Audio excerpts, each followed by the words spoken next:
So today we are doing a quick overview of the Falcon 8913 4-channel helicopter. As you can see, I've done a few modifications to this model. I got this about 2 or 4 weeks ago, and I've only just been able to fly it the past 2 days on account of having to wait for replacement parts, but more about that later. So, as you can see, it's got a pretty cool canopy to it. I really like the orange and silver coloring with the black accents. It's also got matching blades, matching colored blades. It's got an aluminum body that is supposedly lightweight, and it looks quite stylish. It's a lot similar to most of the models that are coming out, you know, the under $40 4-channel models and the 3-channel IR models that are all over the internet right now.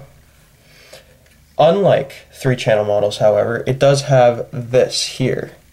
If you can see that right there, that is called a swash plate. What that is instead of like on a 3-channel model like this SH-621, which uses a tail propeller to tilt the helicopter forward in flight to make it move forwards and backwards. What this uses is it uses a traditional swash plate like a real helicopter. And you can even see here the servos that actually control the linkages to the swash plate. Now what this does is it actually alters the pitch of the blades and allows it to have not only movement forwards and backwards, but it can also roll to the right and to the left. That's a huge advantage when you're flying around the house, because instead of having to point and fly wherever the nose is going, you can just simply roll away, say from a corner or something, when you're in a tight pinch.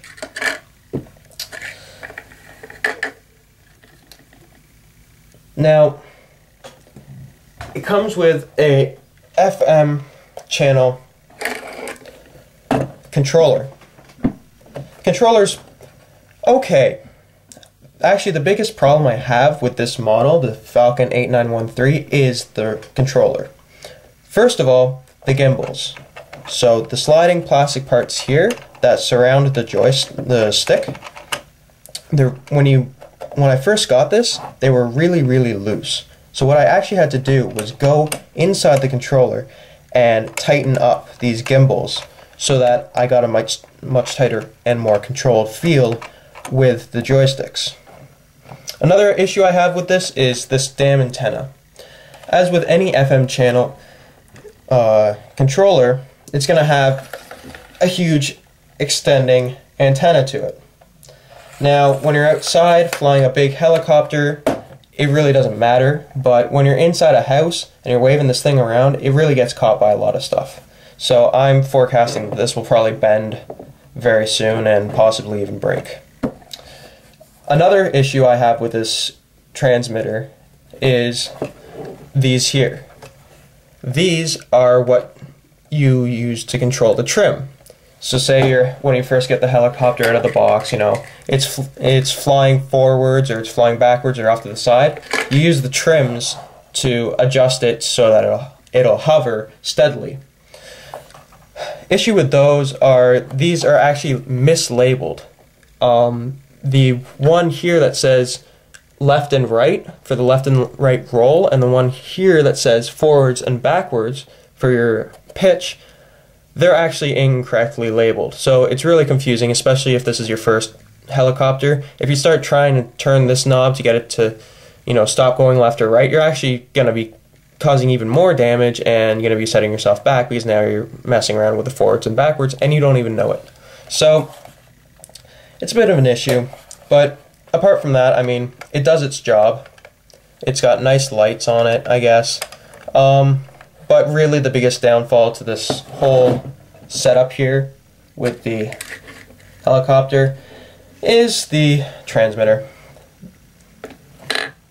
Now back to the helicopter, you can see that for this entire walk around I've had this canopy off, and this is just to give you sort of an idea of the controller board underneath. Really, I haven't had any issues with binding this to the FM transmitter. I mean, it's not like a 2.4 gigahertz setup where you need a where you can bind and fly to other helicopters and other controllers. It's proprietary, so you have to use the transmitter that comes with it. I've already tried modding another controller that I have that was 72 megahertz to work with this system. It didn't work.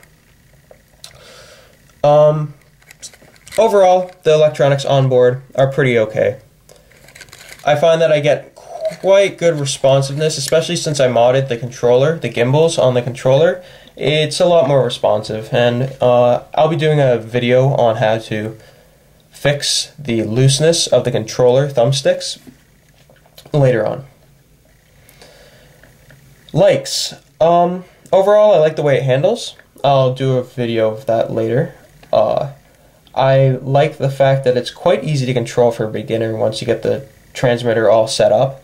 The dislikes would be the trim, because not only did I have to fiddle with the trim on the trims on the controller, but I also had to see these linkages here.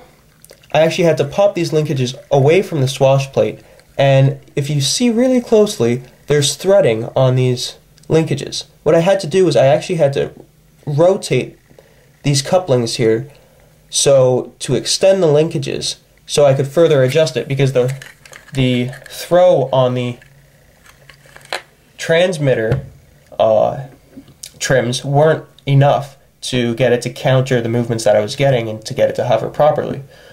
So that was one dislike, because I had to pop the canopy off and then I had to fiddle around with the swash plate. It's not something that's very friendly for, especially in a beginner pilot. You know, you expect to get something like this off of like AliExpress or eBay. You get it, you wait 3 weeks for it, you get it home, and you expect it to work right out of the box.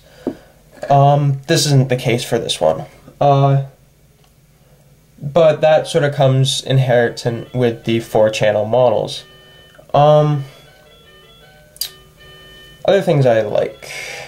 Other things I dislike. The blades. Since I've got this, I've only been flying for a few days, and the biggest dislike I've had of all are the blades. These blades are really, really brittle. I haven't been able to... Actually, when I first got it about 4 weeks ago, I took it for a first flight, and it doesn't come with these replacement blades. It doesn't tell you that it doesn't, but yeah, it doesn't come with replacement blades. I highly recommend you getting replacement blades if you do want to go for this model. But yeah, the blades aren't that great. They held me up for about 2 weeks waiting for replacements to come. So these here are the stack of replacements that I got. And I broke the first one the first day, and then yesterday I broke another one. So, whoop-de-doo. So I bought a whole bunch of them, and hopefully this will last me over the next few months. But the issue with the blades isn't too big of a problem once you figure out how to use the 4-channel system. I mean, and once you learn to trim the controller so that it hovers steadily, because then you get a really good feel for the helicopter, and you sort of get used to the system, and you find yourself not crashing very often. And I've currently kept the blades on. I'm not sure whether you're going to be able to see this, but these are the original blades that came with it. And if you notice here, I'm not sure whether you'll be able to see it, but there's quite a bit of wear and tear on these blades from crashing and blade slapping and stuff like that. Performance-wise, for a coaxial helicopter, I think it performs quite well. The roll action is very good. It's quite responsive.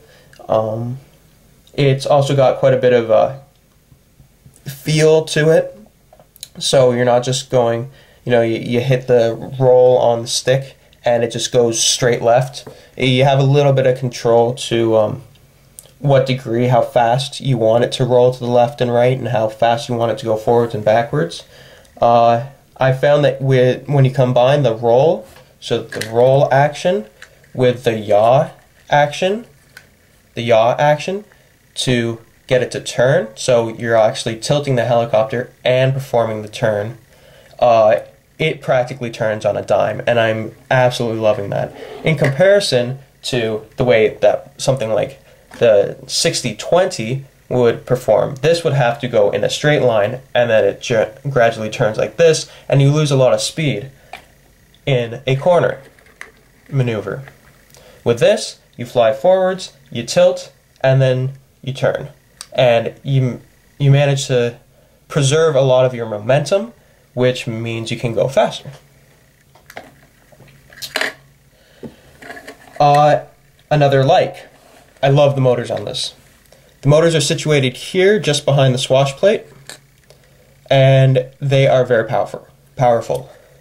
And I really like that. I find that I can get about 5 or 6 minutes out of this flight time out of this, but it's always with constant power, and I really like that. And I always limit my flights to about 5 minutes, so I don't think I'll be burning through a lot of motors over stress issues lately, or in the future. Anyways, so now I'm gonna show you how this flies, so stay tuned for more.